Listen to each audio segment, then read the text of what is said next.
L'espoir n'est pas perdu pour les économies de certains pays africains. Selon le dernier rapport du Fonds monétaire international, l'après-Covid-19, c'est-à-dire en 2021, sera marqué par une croissance notée dans 5 pays qui sont la Côte d'Ivoire, le Niger, les Seychelles, la Guinée et le Botswana.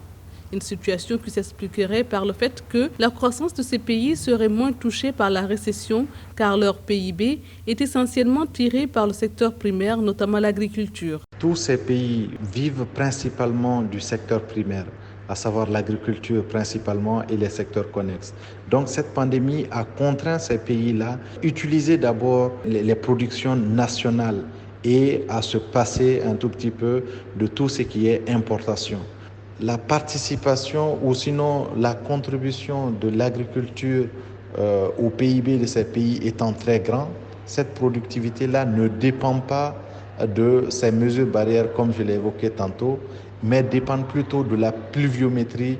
Selon le dernier rapport du FMI, la Côte d'Ivoire sera le premier pays africain à sortir du lot avec un taux de croissance de 8,7% en 2021. Elle sera suivie du Niger, 8,1%, des Seychelles, 8%. La Guinée pointe à la 4e place avec 7,6% et enfin le Botswana avec 6,8%.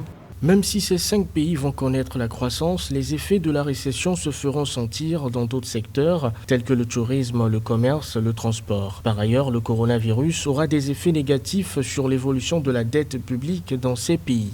La dette publique de la Côte d'Ivoire va se situer à 31,5 milliards de dollars en 2020 et 30,8 milliards de dollars en 2021 et celle du Niger se chiffrera entre 29,3 milliards de dollars et 28,6 milliards de dollars sur la période 2020-2021.